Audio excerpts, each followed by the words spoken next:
Good morning.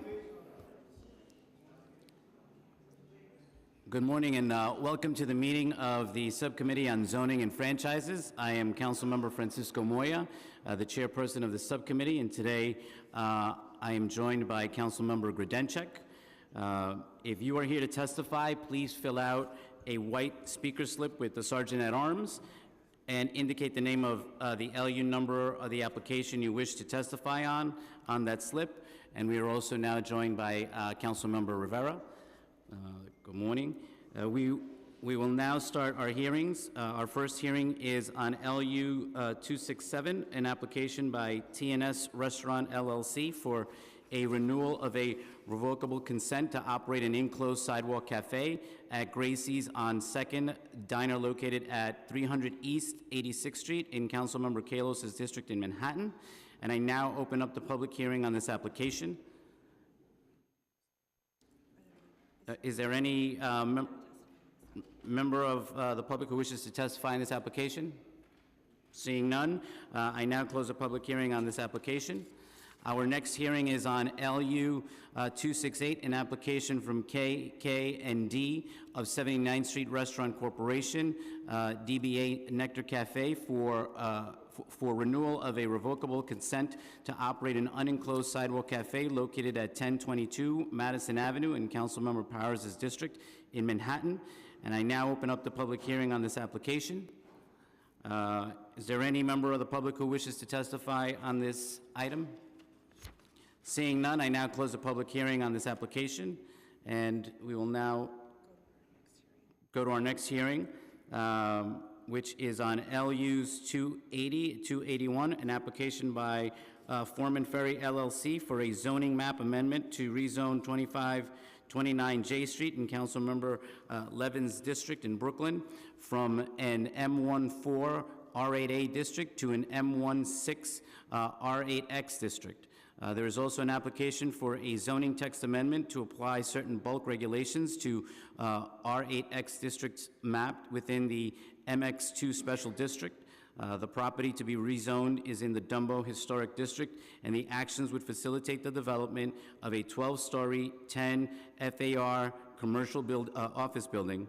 And I now open the public hearing on this application, and I call up Melanie Myers and Jonathan Marvel. And counsel, if you could please swear in the panel. Good morning. Before responding, please state your names, and please each swear or affirm that the testimony that you're about to give will be the truth, the whole truth, and nothing but the truth, and that you'll answer all questions truthfully. Sure. Good morning, council members. My name is Melanie Myers. I'm a land use attorney with Fried, Frank, Harris, Shriver, and Jacobson, and I swear that my testimony will be true in all respects. Good morning. My name is Jonathan Marvel, principal at Marvel Architects, and I swear that my testimony will be truthful and correct. Thank you. And thank you for having us. As the chair said, this is an application for a zoning map amendment and a zoning text amendment that would allow for an 11-story commercial building to be located in the Dumbo Historic District. We really appreciate the opportunity to work on a project that we think is both right for the area as well as a quite beautiful building. To give a little bit of the background, I'll talk about the zoning actions, and Jonathan will talk a little bit about the building and how we've sort of thought about how it fits in with the neighborhood. From a location standpoint, the project is located at the corner of Plymouth Street and J Street in the Dumbo area. It is also in the midst of the Dumbo Historic District. And one thing I just want to mention up front is because it's within the district, it is also subject for landmarks approval. And we were able to coordinate the review of both the land use actions as well as the landmarks actions. And so the project that you'll be shown this morning has received a vote of a unanimous approval by the Landmarks Commission. So we'll be showing you a project which we know the Landmarks Commission has supported. From a zoning map, this is not easy to see. We are located in within the mixed-use district, which was the second mixed-use district that had been created in the city, and we are in an M14 R8A district. That's a district that covers most of the buildings that of the sort of larger loft buildings that are in the area. But there's some problems that we saw with that district in terms of trying to recreate a loft type of building. The owners of the property have a long history in Dumbo. They are third generation, and their grandfather created a business in this site that we're talking about, as well as some of the surrounding buildings. And as they thought about what they wanted to do and how they sort of thought it made sense to think about this site, they really, in a certain level, were counter-programming. The mixed-use area certainly is home to both businesses and residents, and they thought that it was important to create a commercial building that would sort of lend itself to both the history of the site as well as the mixed-use goals for the district. This is the site today. It's a one-story non-contributing building, and it fits within the framework of, we think, the site itself is sort of central to the midst of the historic district, and we sort of saw a real opportunity to pick up on the fabric and the sort of strength of the buildings that were there, and again, to kind of promote the commercial history of this area. And Jonathan will talk about the design a bit more. Again, we're sort of, again, located in the M14 R8A zone, and as we were looking at it, and the client and the owner of the property was looking at the site, we realized that while the zoning allowed for buildings of scale, there were two things that we wanted to try to address. The first, and if you look at the sort of envelope that's on my left, I think it's on everybody's left side, there's two issues that we wanted to address. One is that the way the zoning, while it's mixed use, and the goal was to have a commercial and residential neighborhood, the current zoning lends itself to residential. It sort of allows for a building that's up to a height of 145 feet, but requires that it be, other than 2 stories, be a residential story. The second thing that it did, while it allows for a building of height and would allow for things like dormers to create a high street wall, you couldn't actually establish and create the sort of characteristic loft type of street wall, which really sort of runs tight to the street. So we've made, our application seeks to kind of address those by allowing for a form that you can see on the right-hand side of the image, to do 2 things. First, we would rezone the site to an M16 R8X. That would maintain the same density available for residential, but it would allow for that volume to be filled, and so it would allow for 10 FAR of residential use. And in addition, we'd be proposing 2 zoning text amendments. The first is a very simple one, to include the R8X in the list of zoning districts that are within the mixed-use area. And then the second, which is more substantive, would allow for a building to have a street wall which reflects the street wall height of a building that is adjacent to it.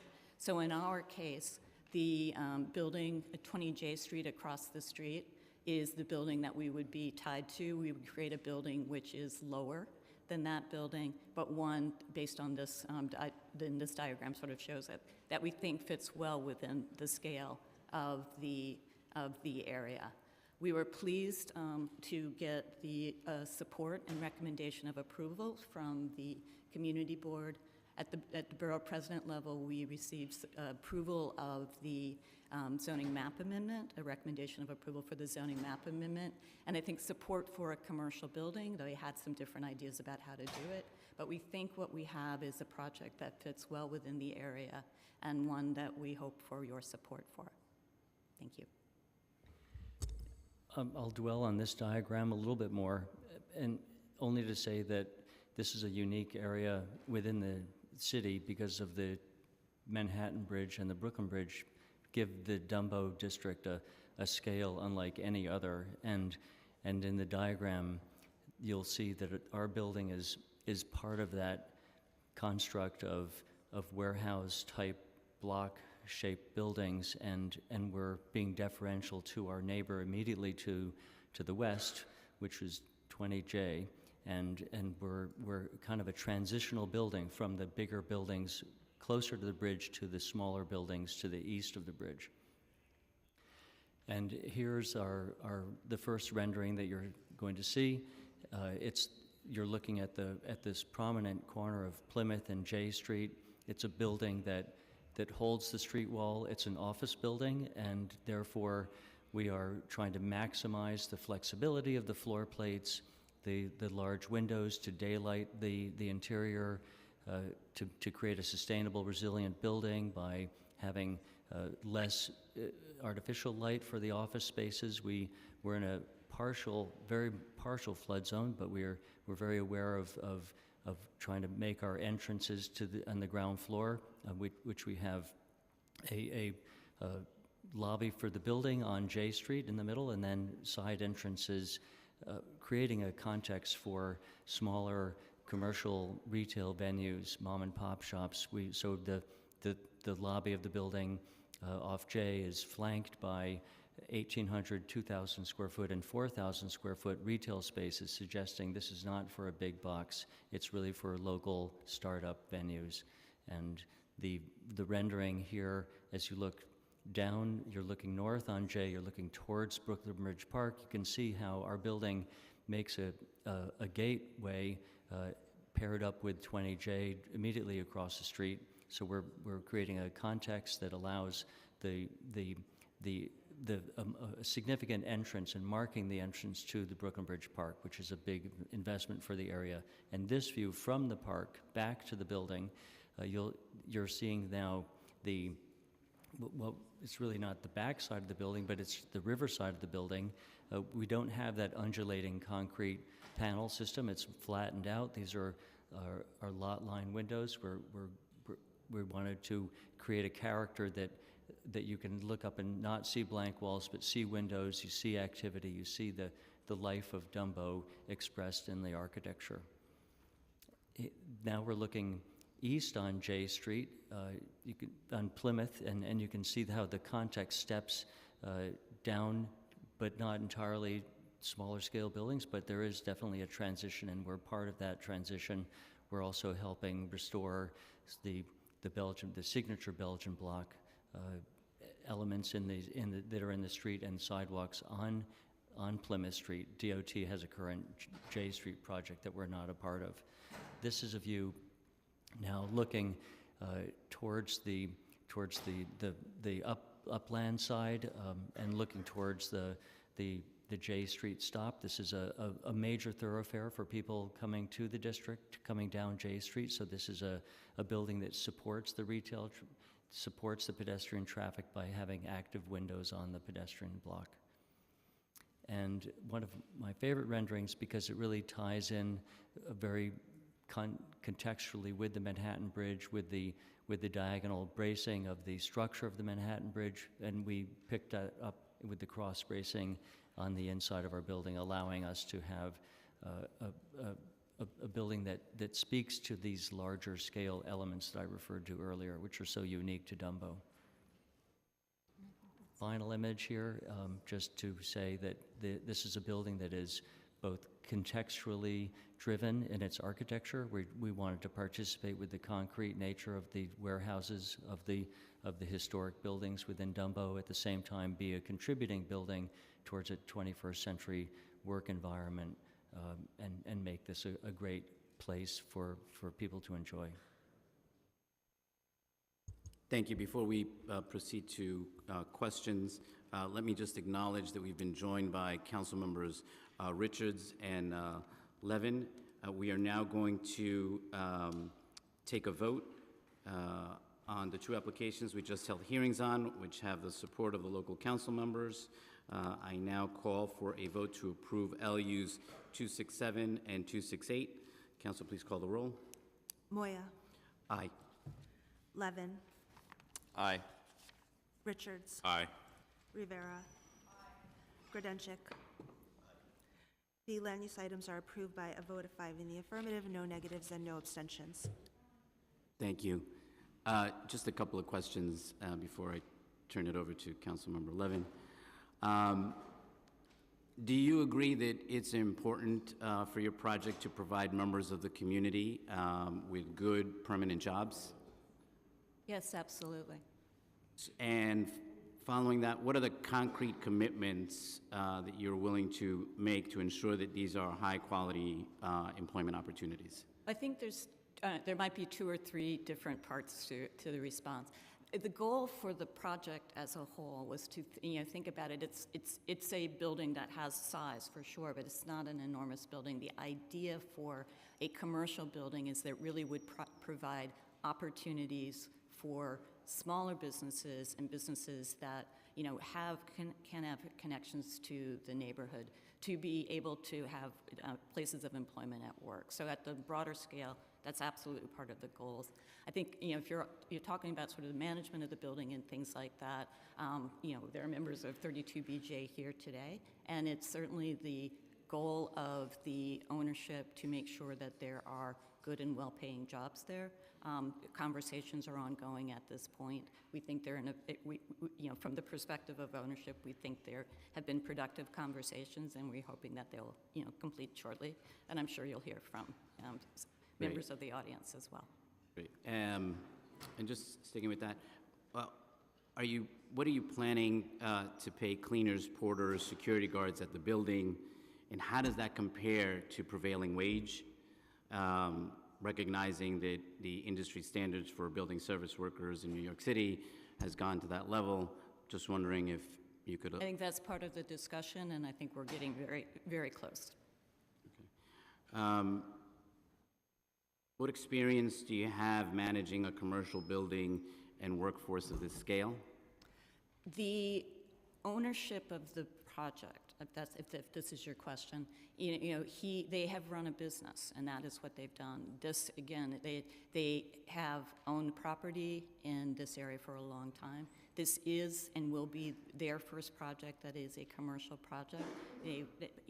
So they understand that it is something that they have a long-term commitment to this site, and they, want to make sure that what they're providing is a project that is kind of worthy of its location in the district. Okay. And do you have a responsible contractor policy for the building service work that you could share with us? And if not, what are the plans to ensure that workers employed by the building service contractors have access to job protection, family-sustaining wages, and good safety standards? Okay. And again, I think that we're in those conversations, and this is something that, we will be working on, and we'll be working on until the vote. Great. Also, what are the plans to address the Brooklyn Borough President's concerns regarding this project? And will there be space set aside for local organizations and community? So there's a couple of things. We completely agree that the reasons, the goals for this project and the goals are to bring jobs to the area and to create opportunities for local entrepreneurs.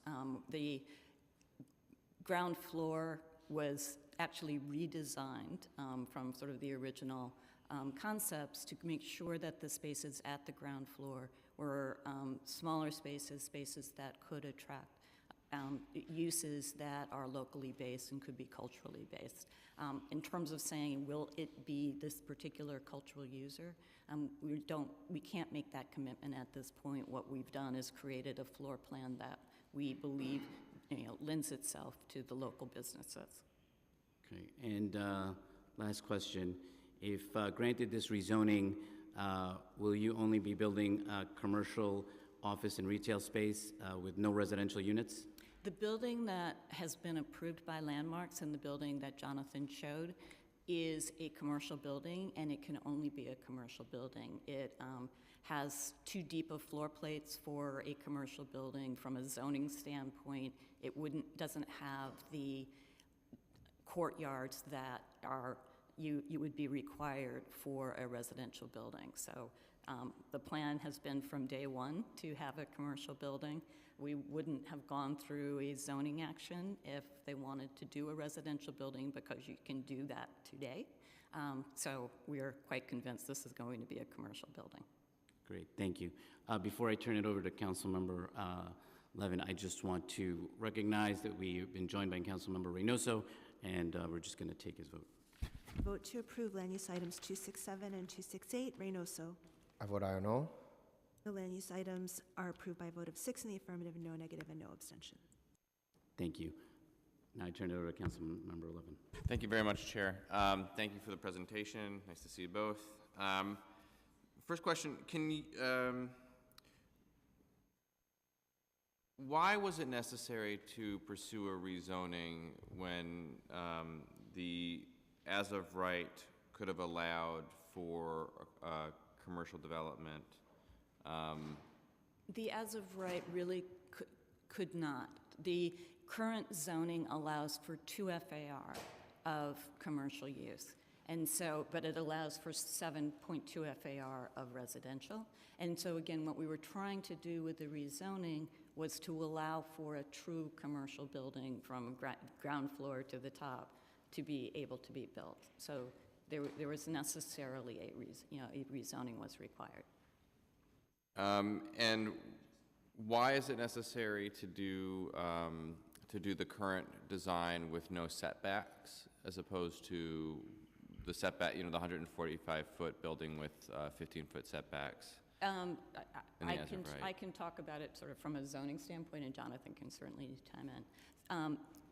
The current zoning, again, does have a 145-foot height. It has a street wall height of 105 feet. Mm-hmm. You would end up doing dormers. You could actually have a street wall in portions of the building that could get up to 145, but it would have kind of the it would have a form that doesn't really lend itself, in our view, to the form of building that you see in Dumbo in large part, which are these loft buildings. And if I can add to that, and the commissioners at Landmarks Preservation Commission, I think, would agree with this, is that the setbacks which were part of a language of zoning, largely favoring a residential neighborhoods, favoring that kind of light and air conditions, don't really apply to the Dumbo district, which is really a community of very sheer street wall volumes that really go from the ground straight up to 12, 13, 14 stories, and so we're really part of that warehouse commercial context of buildings, respecting the street wall, respecting the narrow streets of Dumbo. These are not wide streets that you see in some of the more modern parts of the city. This is a historic district with narrow streets, and these buildings were all built within a 20-year period, largely to support the kind of heavy commercial waterfront warehousing, and so we really wanted to play into that context and that language of holding the street wall, of building a concrete facade, albeit it's a steel frame contemporary structure, but we're doing everything possible to create a contextual building, and the street wall is such an architectural distinct language to Dumbo. To have a setback on a building of this size and volume would feel like an anomaly. Mm-hmm. Even though there are commercial buildings that have setbacks elsewhere in the city. Not in this district. Not in this district. Not in this district. Right. But I mean, in terms of the way it can be used as a commercial building, a setback doesn't necessarily mean that.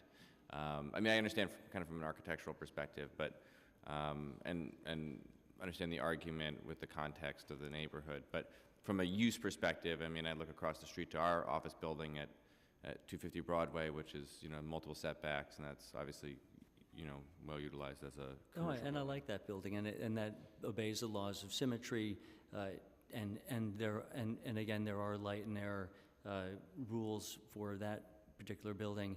And in our situation, this is not a large building. It's not a tall building.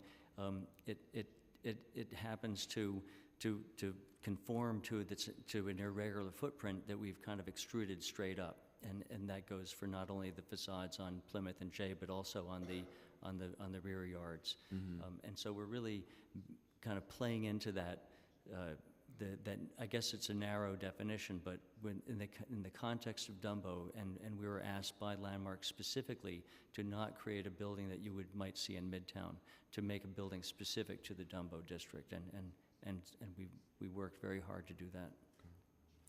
Any change in designs, you made reference to this with Chair Moya's question, that any change in design or change in proposed use, or change in proposed use would necessitate a change in design, would require a reapproval of appropriateness from LPC? It would. We'd have to go back to landmarks. We'd have to go through the entire process, including going back through the community board and receiving a recommendation.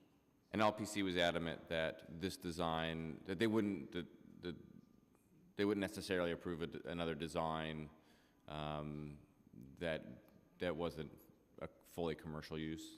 Is that right? Or did they opine on the use of the building? Landmarks does not opine on the use. They opine on the design and the appropriateness and the contextual nature of the building, but from a physical standpoint, not from a use standpoint. I can tell you that their support of this project, they ended up, it was a unanimous approval, and it was a highly supportive approval. So if there was in my view, if there was a substantial change in the project, which would have to happen for residential, they're going to remember a project that they thought was really a contributing building, and it could raise challenges. But there's nothing in this zoning that locks you into the full commercial FAR. In other words, you still could, or your client could go back to could change the design, change the use to a 5 residential, 5 commercial, or 10 hotel, and go back to LPC for that approval, and while going through the community board, never have to go back through a ULURP in order to do that. Again, the zoning that exists today allows for 7.2 FAR of residential, and we're not seeking to change that. So the answer to your question is that if there was a plan or an idea to try to change the project, it would have to change significantly to especially be a mixed-use project, because you have to deal with cores and things that, it's not a big footprint. It would be very challenging to do. But at a theoretical level, it's possible. Again, not to put any more residential than exists today or is allowed today, but theoretically it would be possible. Right. And today you can do 7.2 of residential and 2. 7.2 is the size of the project. Size of the project, with 2 of that being commercial. Yep. And 5.2 residential. Correct. But then, I mean, just theoretically here, you could do 5 residential, 5 commercial, and go from a 7.2 to a 10. I mean, yes. I mean, I realize that there's a lot of restraints on that. But there's a lot of restraints, including what's required for a courtyard and what you'd try to do with that space, that floor area that you'd have to take away there, and it seems it'd be very, very, very, very challenging. Okay. Right. I mean, if I could just add to that, the way there would be a fundamentally different building if you wanted to incorporate residential into this. With the core is moved over to the side, which supports a 1 or 2 tenants per floor. That wouldn't fit a residential layout at all. The lot line windows, which are non-operable and fire resistant, wouldn't fit a residential light and air condition. So it would be the egress would be slightly different. It would be an entirely different building. We probably wouldn't make it out of steel. It would be more of concrete because steel is more amenable to a commercial open space layout. If this were residential, you'd probably build it out of concrete, save a little money, and have thicker floor plates for acoustical separation, stuff like that. So I mean, I'm thinking of another type of mixed-use building, a commercial residential building. They tend not to be the larger floor plates. They're more of a vertical. They're stacked on top of each other. The residential and commercial are stacked on top of each other more instead of such a wide footprint. Is that what you're saying, or a large floor plate? Yeah. I think you'd probably go with a setback building if it were residential, and because of the smaller footprint is more suitable to that. Or you'd push it from the back and take advantage of the dormer rules to get a street wall which is just as high, which probably would work better from a landmark standpoint. But you'd have to deal with two separate lobbies, again, in a very small floor plate. Yes. Two separate elevator banks. That's would be a challenge. Okay.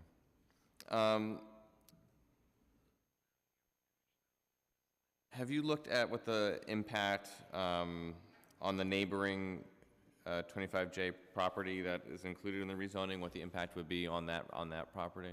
It is included in the rezoning. It is a building which has been identified as a contributing building in the historic district.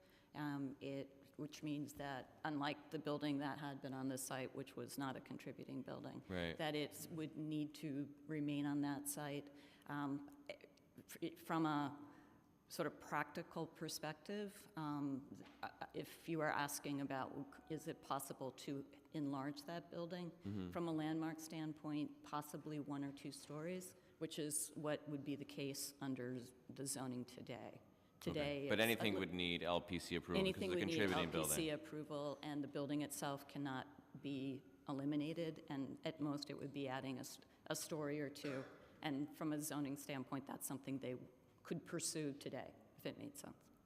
Can you speak a little bit about the loading docks and the location of the loading docks and what kind of impact that might have and whether there are alternatives Going for the location? wrong way, I think. Yes. So the loading dock is on the easternmost side on Plymouth Street. From a kind of use standpoint, we expect that there would be, on average, about 1 truck arriving on the site per hour. And so the loading berth would have that sort of activity. It would not be particularly active. It was located where it was for on the Plymouth Street side for a couple of reasons, and it's not the only loading dock on that street. I think there's just like 6 entrances, loading berths on that block. It is certainly a quieter street from a pedestrian standpoint. We wanted to, there is a fair amount of pedestrian traffic on J Street, and so we wanted to not create a situation where the few trucks that were coming in were going to be competing with pedestrians that were using the main streets. And we thought that it created it addressed some challenges that exist today because the building is partly within the flood zone. And you can kind of see from this picture, it's not that easy, is that the first floor is actually elevated from the J Street side. And so by keeping it on the Plymouth Street side, we were sort of able to create a quick in and a quick out that sort of worked with the floor plates of the building.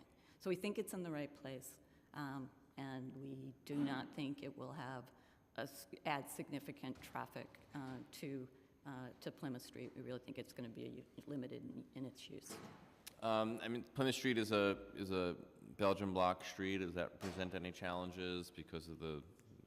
Well, both streets are, and the J Street has a plan for significant. I think we have some pictures of what they're proposing.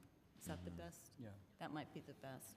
And so it's the nature of the streets. I think what it might do is encourage smaller trucks to be used for the building, but we don't foresee the Belgian blocks being limitation on the ability for trucks to be able to use the loading dock or to access it easily. And the fact that it's such a narrow street wouldn't present a challenge for trucks backing in and out? We don't think so. I think it works from a maneuvering standpoint. Yeah, I think it's more of a drop-off type of loading and unloading. Being an office space, this is not large objects. It's just more paper, and this is not a manufacturing district. And I think this is the loading and unloading is more the UPS and FedEx drop-off, and they're pretty fast.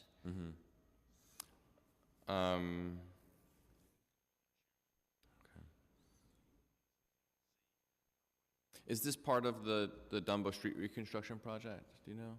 It is. On Plymouth Street?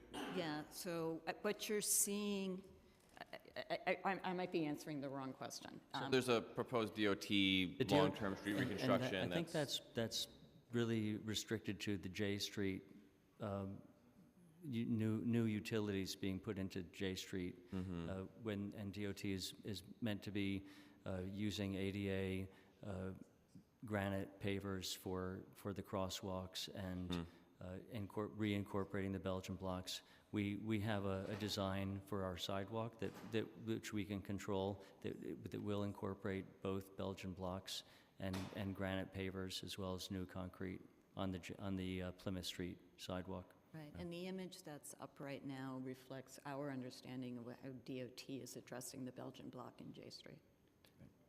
Okay, but not on, Plymouth is not part of the... Plymouth is not part of The reason I ask is that if they're digging at Plymouth for a couple of years, that might present challenges as well for a loading dock there if it's not accessible.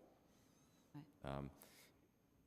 And then would you ensure that, because there's been an ongoing challenge with utilities digging up Belgian block streets in Dumbo and not replacing it in kind and cutting through Belgian block, and would you be able to ensure that you're keeping, eye out for the streets adjacent to the property to make sure that that's not happening, or that? Certainly in terms of the work that we would do if it needed to disturb the Belgian block, then that's absolutely something that we can do. In terms of DOT doing its work, that might be a bit more of a challenge, but we could certainly talk about whether there are things that we can do as a neighbor or a resource in terms of making sure that DOT is doing what it is supposed to be doing with the block. Because often it's not. I mean, we get weekly complaints, if not more often, about the gradual kind of disintegration of that historic context on the street level. Yeah, it's the preservation is certainly something that the project, the developer, and the owner supports. Okay. A couple more questions, Mr. Chair. What type of the chair might have asked us? What type of tenants do you envision on the ground floor? On the ground floor, we expect and The size of the retail locations, or? Yeah, we have 3 different retail areas on the ground floor. We size them small with the goal of making them attractive and the right size for smaller businesses, neighborhood businesses. And so one is about a little over 4,000 square feet, and then the other 2 are just under and just over 2,000. So we think those are good sizes for having neighborhood-oriented types of retail. The current building on the site has been home to arts organizations for the last 6, 7, or 8 years, maybe. Is there any role for arts organizations, either neighborhood-based or around the borough, to be able to participate in any of those office spaces? Yeah, there have been 2 different art organizations. It's supposed to be an interim home for both of them. The first one was a success and was able to move on. The current operator is aware of this project, has been subsidized for the last couple of years by the owners, so it's kind of been allowed to stay, at a different rate. Again, when they thought about the size of the projects and the size of these areas, of what we have identified as retail space, we again think that that could be a size and a scale that could support a cultural organization, a small startup grassroots type one.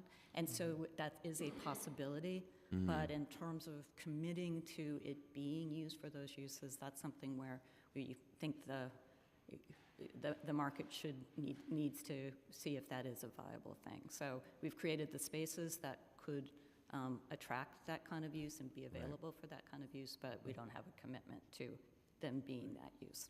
Okay. And I think Melanie's referring to the L-shaped 4,000 square foot, it's 4,600 square feet, and it's with a tall ceiling.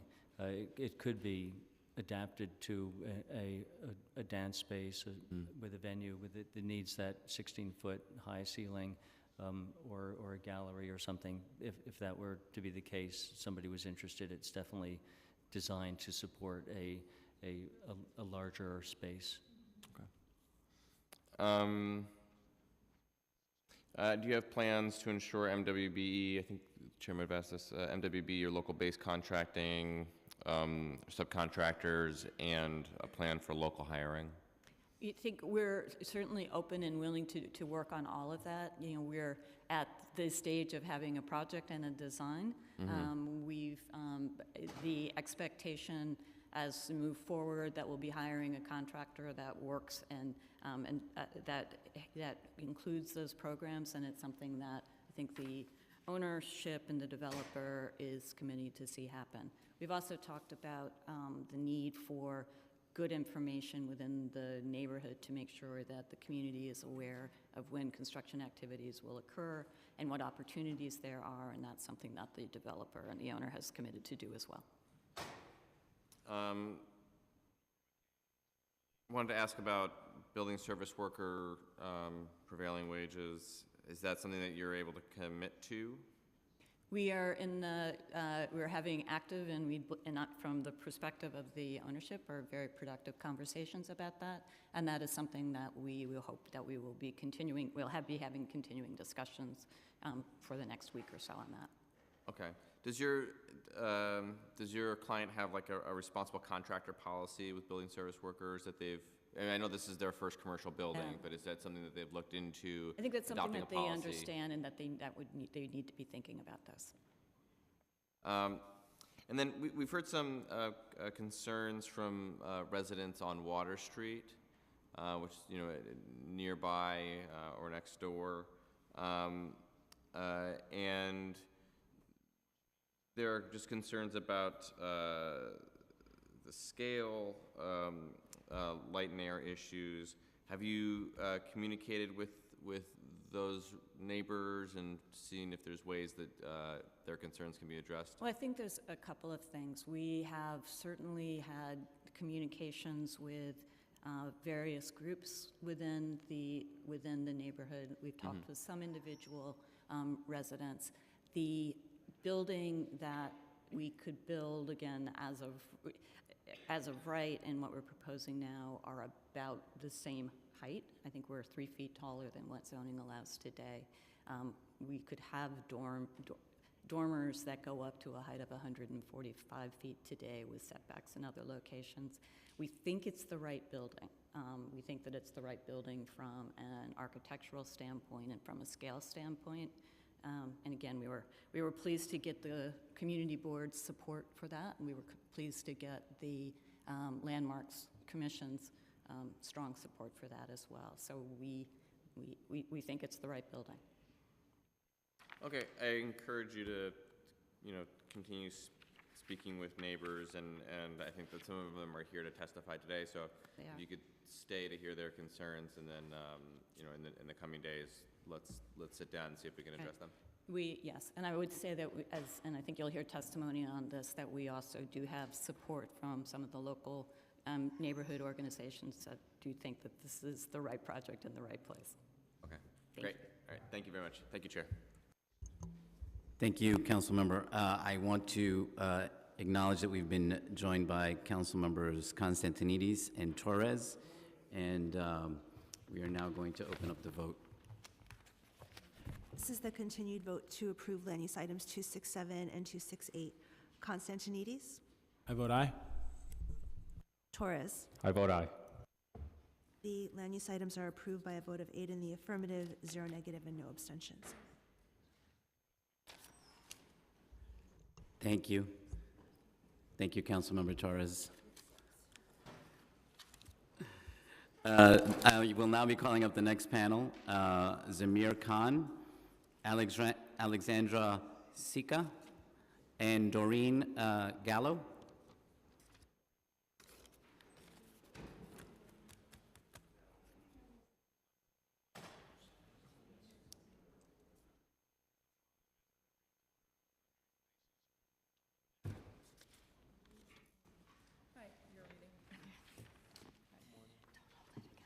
Oh, no, not at all. You go first, though. Okay. All right. Is this on? Yeah, Hi. just if you see the red button, it's on, and just state your name. Yeah, it's on. Hi, Doreen Gallo, and I'm representing the Dumbo Neighborhood Alliance. Good morning, Chair Moya and council members. Thank you for your continued dedication and for providing the opportunity to testify in support of the 29 J Street proposal on behalf of the Dumbo Neighborhood Alliance, we'll refer to as DNA. DNA has remained in contact with the Foremans and their team for well over a year. We appreciate their engagement in 29 J Street as well as their decades of ongoing commitment to Dumbo. After the Dumbo Neighborhood Alliance Preservation Committee extensively reviewed this proposal, we were unanimously on board and excited to move forward with the proposed Marvel Architecture building at this non-contributing site in our Dumbo Historic District. We look forward to this project's approval and look forward to this building being realized.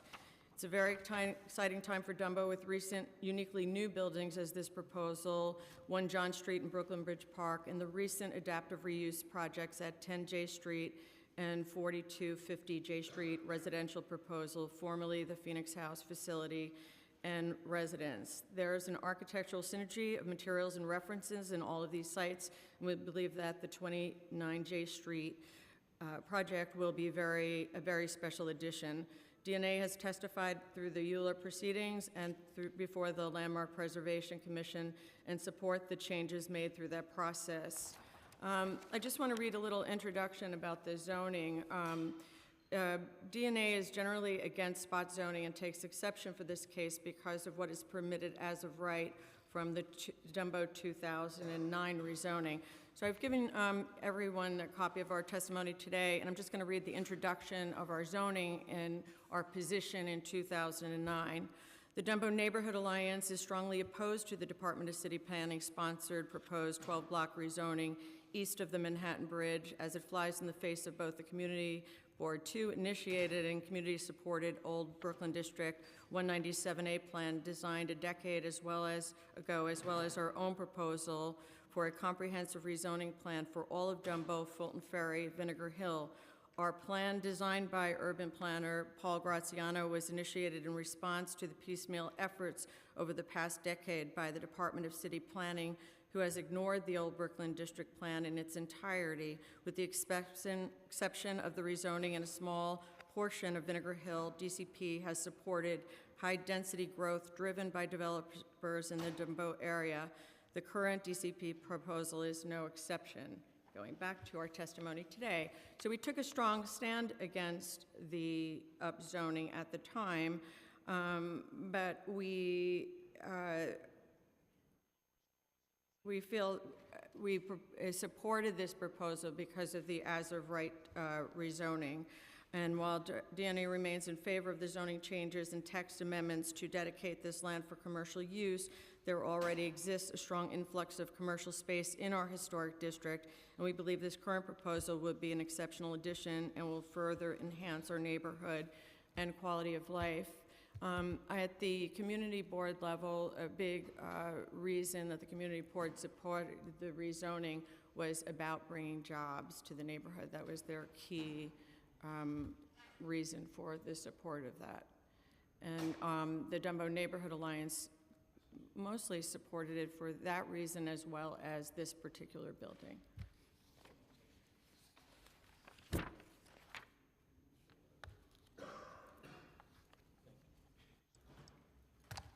Good morning. My name is Zamir Khan.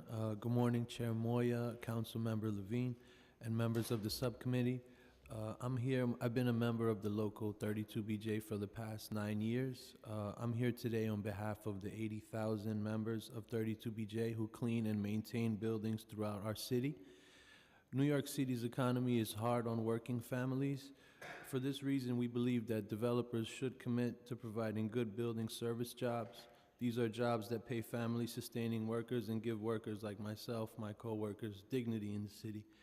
We're here to inform you that we are in ongoing conversations with Foreman Ferry LLC, the developer at 29J, and we are hopeful that the discussions will lead to a comprehensive and enduring guarantee that building service workers at the site will have good jobs that pay the prevailing wage. As you know, building service jobs are typically filled by local community members and can provide working people with important opportunities for economic security and mobility when they come with strong standards. We believe that adequate assurances need to be in place that the building service jobs at the site will provide workers with industry standard wages to create more inclusive economy in what has become a very expensive Brooklyn. I went to high school and college, Brooklyn Tech, LIU Brooklyn. I understand how much it's changed since 2001 when I started there to now. And we'll keep the council informed about our progress with Foreman Ferry LLC. And we urge you to ensure that the proposed rezoning will deliver meaningful economic opportunities to workers and the community before allowing it to move forward. Thank you for your time, and thank you for allowing us here today. Thank you. Good morning. My name is Ashley Thompson. I'll be reading a statement on behalf of Alexandria Sika and the Dumbo Improvement District. The Dumbo Improvement District is pleased to support the zoning application for a new commercial building at 29 J Street. J Street has transformed into one of Dumbo's main thoroughfares, and the proposed building, which will include ground floor retail, will add to the vibrancy of the streetscape and create much-needed space for creative companies. Dumbo is leading the way for Brooklyn's resurgence as a commercial district of choice. Unfortunately, our zoning currently only allows for additional FAR for residential construction. This ULURP acknowledges that we should be able to support commercial development as well. Moreover, the design is beautiful and will blend to the historic characteristics of the neighborhood with modern architecture. Dumbo has flourished thanks in part to the diverse mix of companies that put down roots in the neighborhood. The proximity to Manhattan and downtown Brooklyn, the adjacent Brooklyn Bridge Park, and amenities such as a growing restaurant scene have all contributed to the exciting atmosphere for companies large and small. As a growing number of companies look to Dumbo, it is essential that the neighborhood has commercial office space options that fit their needs. Once complete, 29 J Street will provide new Class A office space with the types of amenities that businesses are seeking. This rezoning proposal will allow a commercial building of the same height with a street wall height that is consistent with other Dumbo buildings. In addition to providing additional opportunities for residents to live and work in Dumbo, the proposed rezoning will minimize the building's impact on neighborhood infrastructure and be representative of Dumbo's architectural character. We are very excited about this transformative project and respectfully ask that you support 29 J Street's application. Thank you for your time. Thank you.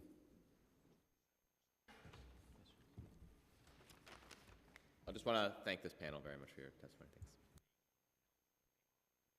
And I call up the next panel. We have Deborah Schaefer, Julia Ryan, and Kathleen Catt. She wanted to go first because she has to leave. Okay. And we'll start with you, Kathleen.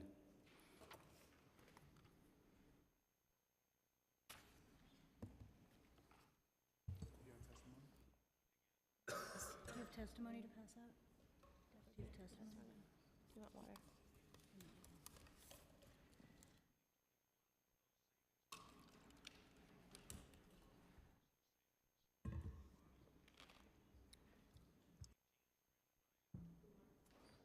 Push the button. Morning. Yep. Good morning. I'm here today to urge you to reject the zoning change at 29 J Street. During my time as a Dumbo resident over the last 6 years, the amount of change in our neighborhood has been truly shocking. Currently, there are several massive projects underway that will fundamentally change the composition of the neighborhood. 85J alone will increase the population by 25%. I know that most of this is due to the rezoning that occurred in 2009, but the neighborhood was a completely different place than it is now. It was struggling for tenants of all kinds, so zoning changes were helpful. At this point, though, the neighborhood feels like it has absorbed as much density as it can withstand. If you consider these large construction projects with the influx of tourists, the lack of infrastructure improvements, and the impending street reconstruction project, and this neighborhood simply may implode. It is time for the council and the city to begin listening to and heeding residents' concerns, as we are the ones who witness and are subject to these issues daily. The area east of J Street and north of Front Street, where 29 J Street resides, is truly one of the most charming, historic, and unique areas of Brooklyn. It is filled with beautiful and quirky, low-slung buildings that are mainly used as offices and residences. It is quiet, which is saying something for Dumbo, but it is a welcome refuge from the circus that is now Washington Street. This proposed office building is completely out of touch, out of character, out of scale, and out of context in this part of the neighborhood. Plymouth Street itself is both narrow and dilapidated, and it is simply incomprehensible that it was chosen as the location for 29J's loading dock. I could speak about that alone for 3 minutes. The neighborhood already has plenty of office space and retail space that is going unused. 10J is having great difficulty signing on tenants, and large parts of Dumbo Heights, both commercial and retail, are still vacant. It is confusing to me why more retail and commercial space is necessary. If you allow the rezoning of 29J Street, it can and likely will be used as evidence for the rezoning of the rest of the neighborhood. And before we all know it, one of the most charming areas in all of New York will lose all of its charm, filled with cookie-cutter glass buildings where century-old picturesque warehouses and factories once stood. I urge you to either reject the rezoning request or at minimum postpone the hearing so that the developer of 29J can have the ample time to study the impact the commercial zoning would bring to the neighborhood. It is completely irresponsible to continue to blindly greenlight any and all development without proper consideration of the effects it will have, especially on our streets, subway infrastructure, and our daily lives. Thank you. Thank you. You may proceed. Yep. Yeah, hello, and thank you for allowing us to testify. My name is Deborah Schaefer. I'm a documentary film producer and director, and I did not yet live in Dumbo when the rezoning plan was approved along J Street, extending from Plymouth to John and 150 feet to the east. In 2009, the area was designated R14 mixed-use commercial residential zoning. Plymouth Street then had an entirely different character. The adjoining building at 185 was an old factory building. 205 Water across Plymouth was an empty lot, and 51J, also across Plymouth, was an abandoned and derelict factory building. Those buildings are now fully occupied, attractive residential buildings and are between 4 and 7 stories tall with penthouses above. These low buildings would be dwarfed by the proposed 11-story building, which is completely out of scale and out of character with the neighborhood, and is inappropriately large for the corner of J and Plymouth. You notice in all the photographs we've been shown, we never see the top of the building that's being proposed at 29J in relation to its neighbors across and next to it on Plymouth Street, which are much, much lower. The building that Foreman Ferry seeks to demolish and replace with a commercial building is 2 stories, originally a furniture warehouse that was home to St. Anne's Warehouse, and now the current tenant, the Gelsey Kirkland School of Ballet. I have been present at multiple presentations by the developer, including CB2, the Brooklyn Borough President's Office, Landmarks, the City Planning Commission, and here today. They consistently only describe the building in relation to 20J, which is across J Street to the west. They have ignored the potential impact of the building on the neighbors east and south on Plymouth Street, which is an extremely narrow street, as has been pointed out. Their massive building would block light and air, their loading docks and parking garage would create traffic congestion and hazards, and their large glass windows would glare into the neighboring homes while allowing the residents on Plymouth a too intimate view of what is going on inside the building. And I know this from experience because this glass penthouse was plopped on top of 185 Plymouth since I moved in. At the very least, setbacks are needed, as specified by the existing zoning for a residential building. Also, a lower FAR, as specified by the existing zoning.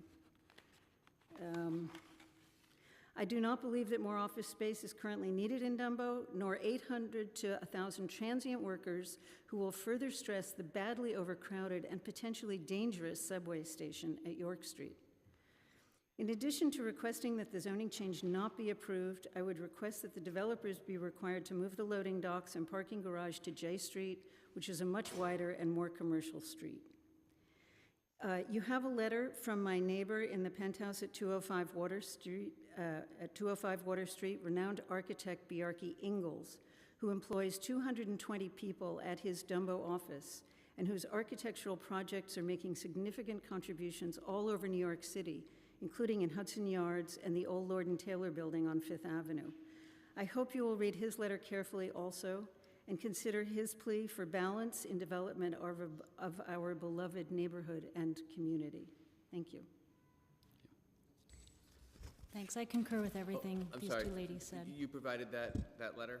Yeah, the Bjarke Ingels letter was sent. His partner they're overseas. They've just had a child. They've just had a baby in Spain. So Okay. his letter was sent. Elizabeth okay. has it. Okay. Great. Hi, council members. My name is Julia Ryan.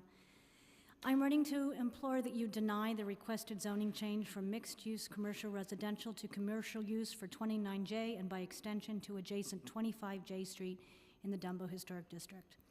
I have been a resident in this neighborhood for 14 years and a former member of the DNA Steering Committee. I chose to invest in this neighborhood because of its stirring historic buildings and industrial features, which I feel must be preserved for future generations of New Yorkers, whom can link their immigrant heritage to this once bustling, significant waterfront. I do understand when change is necessary and positive. However, I have seen an abundance of unwarranted change in the name of progress and modernization, which are neither needed nor wanted.